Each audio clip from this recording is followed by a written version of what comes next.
अस्सलामुअलैकुम students, welcome back to our channel Alburaq. आज हम पढ़ेंगे रिसर्च मेथड्स जो हमने प्रीवियस क्लास में क्या कंप्लीट किया था। डिस्क्रिप्टिव इंटरव्यू और क्वेश्चनरीज हमने प्रीवियस क्लास में कंप्लीट कर लिया था। आज हम कंटिन्यू करेंगे रिसर्च मेथड का और पढ़ेंगे चेकलिस्ट। चेकलिस्ट क्या होती हैं, तो चलिए स्टार्ट करते हैं। Checklist In research, a checklist is a tool used to verify the presence or absence of specific item, requirement, behavior or action. Research method में चेकलिस्ट क्या है? एक टूल है जो कि इसलिए यूज़ किया जाता है कि पता कर सके कि कौन सी चीज़ प्रेजेंस है और कौन सी चीज़ एब्सेंट है। स्पेसिफिक चीज़ जैसे आइटम्स, जैसे behaviour of or action. It is a list of items that require a simple yes or no answer. Used for recording data, identifying tasks, or confirming the completion of steps. Research method में checklist इसलिए use की जाती है कि हमने जो भी work किया है वो प्रॉपरली कंप्लीट हुआ है या नहीं, और इसकी क्वेश्चन आंसर्स कैसे होते हैं, येस और नो में होते हैं। मतलब अगर हमने कोई काम कंप्लीट कर लिया है और वो काम वहाँ पर लिखे वाला है बॉक्स में, तो हम उस पर लगा देंगे टिक राइट कि हमने ये कंप्लीट कर लिया है। अगर हमारा काम वो कंप्लीट नहीं हुआ है तो हम चेक करेंगे, फिर जाकर वो काम को कंप्लीट करेंगे, या फिर हमें वो काम नहीं करना है तो हम लगा देंगे वहाँ पर रॉन्ग टिक। इस तरह चेकलिस्ट का काम होता है कि आपकी जो आपने लिस्ट बनाई है, जो काम करना है आपको, वो काम आपने किए हैं या नहीं किए, इसलिए किए हैं या नहीं किए, ये मालूम करने के लिए हम चेकलिस्ट को यूज़ करते हैं। आगे आपको बताया जाएगा कि चेकलिस्ट कैसी रहती है, तो आइए चलिए देखते हैं। आप यहाँ पर देख सकते हैं जैसे ओलिविया चेकलिस्ट बोलकर यहाँ पर दिया गया है, जिसमें बॉक्सेस दिए गए हैं हर सेंटेंस के पहले, और बताया गया है maths homework, presentation, send invitation, dance class, meets, Samira, poster design, laundry. इस तरह यहाँ पर ओलिविया की चेकलिस्ट दी गई है। अब ओलिविया क्या करेगी, यहाँ पर जिस तरह उसका काम होते जाएगा वो हर बॉक्स में वैसे टिक लगाते जाएंगी, और जिस बॉक्स में उसका वर्क नहीं होगा कंप्लीट, वो वहाँ पर वो इनकम्प्लीट वर्क को देखकर वो अपना वर्क कंप्लीट कर लेगी। सिंपल है, इसी को चेकलिस्ट कहा जाता है। नेक्स्ट है रेटिंग स्केल। रेटिंग स्केल क्या है, चलिए देखते हैं।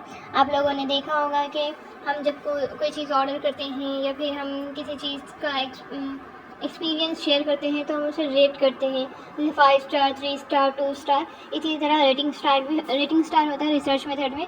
चलिए रेटिंग स्टार को डिटेल में पढ़ते हैं। Rating scale. A rating scale is a structured tool used to measure opinions, attitudes, behaviors or performance levels by providing respondents with a set of predetermined choices. यानी कि हम जब किसी चीज़ को देखते हैं, पढ़ते हैं, या फिर हमें कोई चीज़ पसंद आती है तो हम क्या करते हैं, उसे रेट करते हैं, जैसे good, bad, very good, excellent, worst, below average. इस तरह से रेटिंग स्केल कहा जाता है। हम जो चीज़ हमें मिली है या हम जो चीज़ देख रहे हैं उसकी क्वालिटी पर, उसके एटीट्यूड पर, बिहेवियर पर, ओपिनियन पर, जो भी उसका परफॉर्मेंस है उसके हिसाब से उसे जज कर उसे रिस्पॉन्ड देना क्या कहलाता है, रेटिंग स्केल कहलाता है। रेटिंग स्केल में नंबर्स होते हैं 1 2 3, या फिर स्टार्स होते हैं। जैसे कि आप लोग देखेंगे हमें कई जगह जैसे शॉपिंग के प्लेसेस पे हम लोग जाते हैं, वहाँ पर रेटिंग स्केल्स बताते हैं।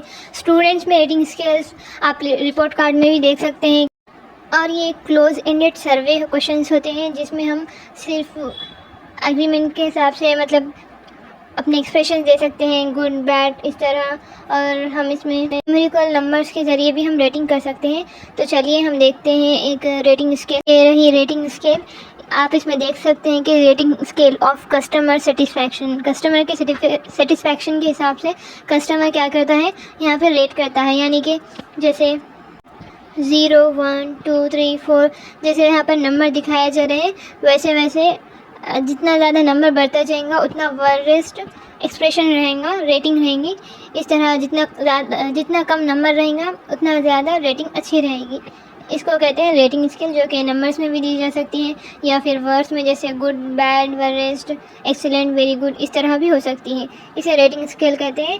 फिर चलिए बढ़ते हैं नेक्स्ट रिसर्च मेथड की तरफ, जो कि है केस स्टडी, जो कि बहुत इम्पोर्टेंट है। तो चलिए स्टार्ट करते हैं। केस स्टडी जो कि बहुत इम्पोर्टेंट है। आइए, the case study method is a research approach that involves an in-depth investigation of a specific individual, group, organization or a event within its real world context.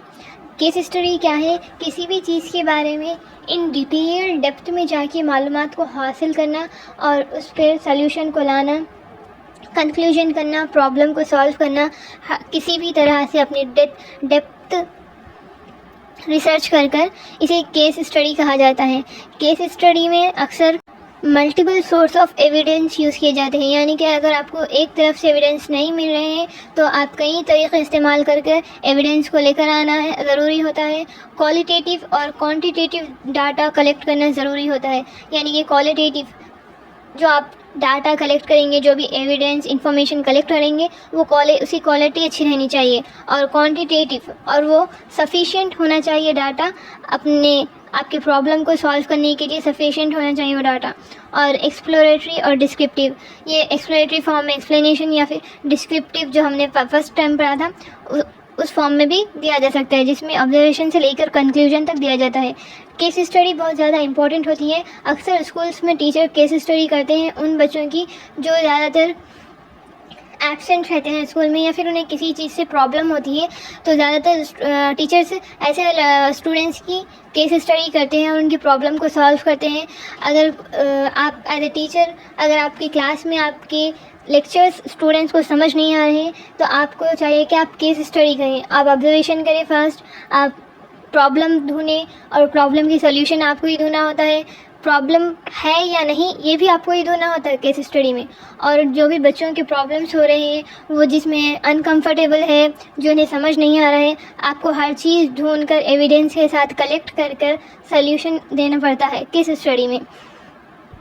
और कुछ cases special cases होते हैं, जैसे disable childrens के, latecomers, handicap students, special childrens, ये तमाम के special cases होते हैं जिसमें अगर कोई बच्चा डिसेबल्ड है तो उसे किस चीज़ से तकलीफ़ हो रही है क्लास में, वो लेक्चर में नहीं सुन रहा है, या फिर उसे किस चीज़ से प्रॉब्लम है स्कूल आने से। फिर जो लेट कॉमर्स होते हैं वो लेट क्यों होते हैं स्कूल आने के लिए। जो हैंडीकैप स्टूडेंट्स हैं उन्हें क्या प्रॉब्लम है। स्पेशल चिल्ड्रंस जो नॉर्मल स्कूल्स में पढ़ते हैं। इन तमाम की केस स्टडी इन डेप्थ में कर आपको उसका सल्यूशन देना होता है। इसे केस स्टडी कहते हैं, जिसमें एक इंडिविजुअल का आप बैकग्राउंड डाटा पूरा कलेक्ट करना होता है, जो कि बहुत ज़रूरी होता है सल्यूशन कंक्लूजन के लिए। तो चलिए देखते हैं केस स्टडी में कौन से स्टेप्स होते हैं। केस स्टडी यहाँ पर आप देख सकते हैं, पहले दिखाया गया है रिसर्च। आपको फर्स्ट रिसर्च करनी होगी, फिर आपको डाटा कलेक्शन करना होगा, फिर कंडीशंस जो भी आपके सिचुएशन के हिसाब से है उन्हें देखते हुए करना होता है। फिर आपने जो भी डाटा कलेक्ट किया है कंडीशंस के हिसाब से उसे एग्जामाइन करना है कि इसमें कोई गलती है या नहीं। फिर जो भी मेथड होगा आपके प्रॉब्लम के हिसाब से उसमें करना होता है। फिर आपको जिसके लिए आप केस स्टडी कर रहे हो उसकी पूरी इन डेप्थ इन्फॉर्मेशन आपको निकालनी होती है। फिर लास्ट में आपको एक बार एनालाइज करना होता है, फिर आपको रिज़ल्ट प्रोवाइड करने होते हैं। फिर यहाँ पर आप देख सकते हैं टाइप्स ऑफ केस स्टडी बताया जा रहा है, जिसमें बताया जा रहा है types of case study: individual case study, study of organisation and institution, study of events, roles and relationships, set of individual case study, community study, social group study। इस तरह कई अलग अलग किस्म के केस स्टडीज़ होते हैं जिसको पढ़ने की आपको अभी ज़रूरत नहीं है, आगे जाकर हम इसको देख लेते हैं। आज के लिए बस इतना ही। नेक्स्ट क्लासेस में हम देखेंगे एक्शन रिसर्च और एक्सपेरिमेंटल रिसर्च, जो कि 2 ही है, और आपके रिसर्च मेथड्स कंप्लीट हो जाएंगे। मिलते हैं नेक्स्ट क्लास में। अल्लाह हाफिज़।